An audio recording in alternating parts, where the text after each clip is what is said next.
resources, your funds. All right, I'll come back to my guest now. Siddaramaiah is set to arrive for the CLP meeting, viewers, and he was in Temur right ahead of the CLP meet. His son Yatendra, however, has reached the Karnataka Vidhan Soudha. I want to go to Mr. G. Sridhatan.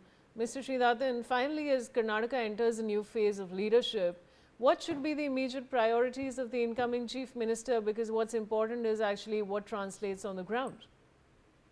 Exactly. So the financial situation of Karnataka is not in a very good shape because of, as my previous panelist had stated, the welfare schemes have drained the resources in a big way.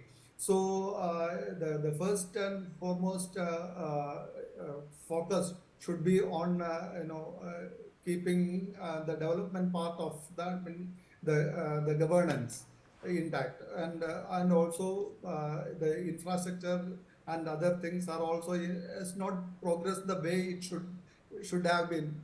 And also there are a lot of other issues like communal situation, also communal politics, which BJP may raise in a big way, and that also is a major challenge before the government. And all said and that, managing the squabbles within the Congress is a major challenge before Siddaramaiah, before DK Shivakumar. And in the coming days, it may play out in a big way also, given the kind of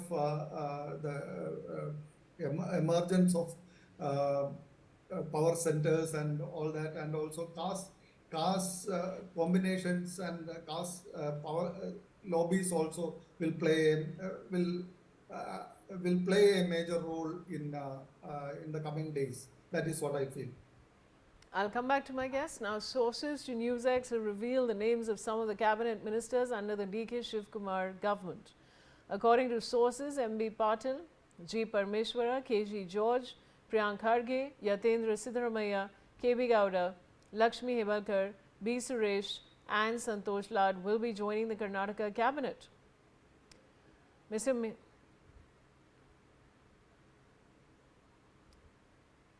All right, we're getting some live visuals, and viewers would like to draw your attention to the screen.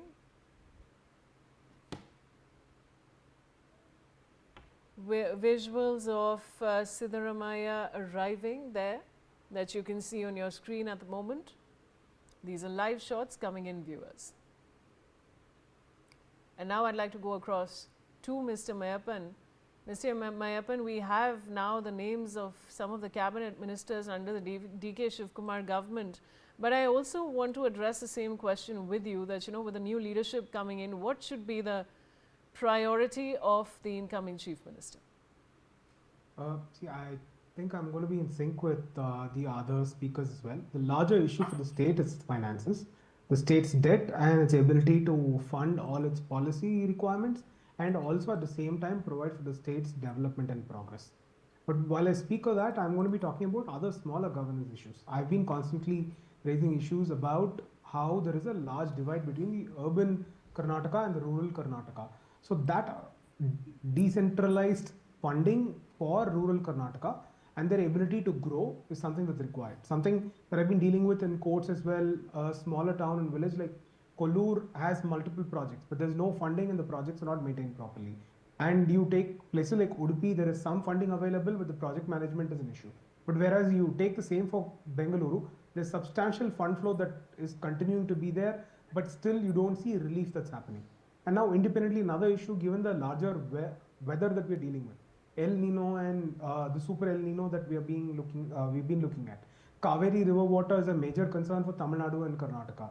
And Meghdadu Dam being built, or the proposal at least being taken up now. How are they going to manage water resources on a drought-hit season, or how are they going to manage the monsoon? You either have a flood or you have an extreme drought. The middle is generally lost out, and water scarcity is a problem in all urban towns, let it be Mangaluru or Mysuru or Bengaluru.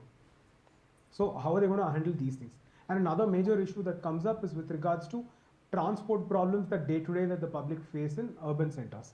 The largest state problem will be infrastructure growth in terms of road connectivity that you've been seeing. Larger developments happened under previous Congress regimes. But the same SM Krishna, someone that when I was a little kid, that we talked about, the entire country talked about him and took that model governance, infrastructure growth, either it be Bangalore or across the state. But then you look at other Congress governments subsequently, and you don't see the very same progress that they're able to holistically show for the state. Will they be able to get back to that kind of a development is something that's of question. Another major issue that's coming up for Karnataka is its unemployment or underemployment.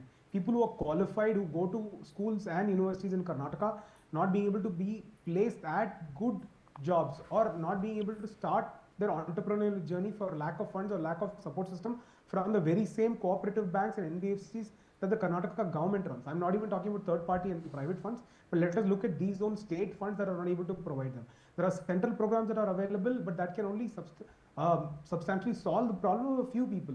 The state will still have to come up with new fund sources, new mechanisms. There are larger infrastructure companies. Those infrastructure companies continue to populate only Karnataka, Mangaluru, Mysuru, and then the rest completely scarce. What is Karnataka what is the new government going to do to expand those horizons to the entire state? And the next larger issue is going to be, you have major transit hubs in 3 or 4 centers in Karnataka. How are you going to bring about international transit even in some of the other states, and how are you going to facilitate land acquisition for that? This has been a constant dispute between the center and the state. So these kind of systemic issues continue to exist. And there has also been an issue with executive coordination with government policies. The government keep coming up with policies that are not realistic because there is no planning. Those are just random promises and they want to implement them. And how are you going to get past this? The next major issue is something that I spoke of, industrial development and entrepreneurial progress, is the red tapeism and corruption. Corruption, I don't know if the Congress wants that to become part of life and people not to question it. Therefore, they keep burying the hatchet down. But those issues come up always when elections come up because you're not able to see substantial progress because of corruption. Everywhere that I need to spend 10 rupees, now I'm spending 15. Where do I see my profits go? Mr. Bipin Sharma, I'd also like your comments on this. What are the key issues that you think need attention? Thanks, Vishali. So, you see, at the outset, let us not forget that it's not a double engine government. And, nowadays we talk about double engine, single engine government. So, simply put, this means that we expect some encumbrances, some hindrances, some stumbling blocks, and all is not going to be smooth between the center and the state. That is quite expected. So, whatever one might say. But at the end of the day, it is development which clinches the battle for you. Because gone are the days when state elections were merely fought on Bijli Sadak Pani. The 21st century era citizens expect state-of-the-art infrastructure, modern healthcare infrastructure, educational amenities of the topmost order, then expressways, foot-over bridge, subways, underpasses, good metro network connectivity. So, the focus should be on development. But then where do the funds come from? So that is one key area. Then secondly, what about the national initiatives, the central government's initiatives, how they can be implemented at the state level in the state of Karnataka? That would be keenly watched because the Modi government's focus is on Make in India, Digital India, Skill India, Vocal for Local, and then making India a manufacturing hub. Because when there is this unemployment problem in Bengaluru, in Karnataka, then why not make Karnataka as the manufacturing hub, create more opportunities for the youths, the skilled people, and then of course have more startups. The startup culture should be, ecosystem should be promoted, and then zero tolerance for corruption, red tapeism, as the previous panelist was just mentioning.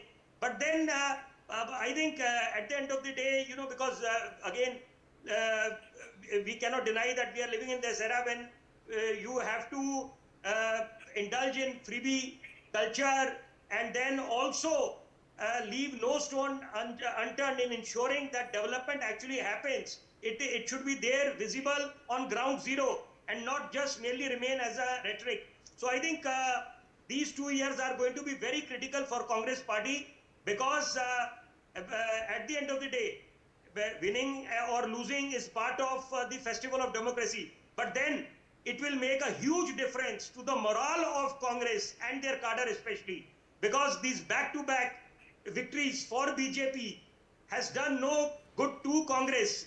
And of course, the morale of the Congress party, because where was Congress party in West Bengal? And then Assam, it faced a very humiliating defeat. So now Karnataka, these next 2 years, the focus should be on development, and ideally it should be a smooth sailing between the two power camps. But then time alone is a big factor which will determine whether it will actually be a smooth sailing or there would be hurdles in this period. Right. I'll come back to my guest now. Chief Minister Siddaramaiah has been seen arriving at the Vidhan Soudha, the third floor conference hall in which Congress Legislature Party meeting is to be held. Belly Thomas is joining me with the latest updates. Belly, what can you tell us? Vaishali, the Congress Legislative Party is holding a crucial meeting to formally elect the new Congress leader and the Chief Minister of Karnataka here. The outgoing Chief Minister Siddaramaiah has resigned, triggering this transition with the KPCC President D.K. Shivakumar currently emerging as the front runner for the position. And observers overseeing this meeting are the General Secretary K.C. Venugopal and Karnataka in charge Randeep Singh Surjewala, who are present at this time where the democratic election process and consult with the party high command is happening side by side. And the MLA presence, when we talk about, is like all the 136 Congress MLAs have been summoned to attend this gathering at the Vidhan Soudha, which is happening at the conference hall here. And once the CLP leader is formally elected, the party leadership will head to the Raj Bhavan and stake claim to form the state government. So this is what we are gathering out of this crucial meeting that's happening at the conference hall in Vidhan Soudha at this point in time. So the democratic election process and the expression of all the legislators and MLCs who want what expectations they have on the next formation of government is what we are currently hearing from our sources, Vaishali. All right. I'll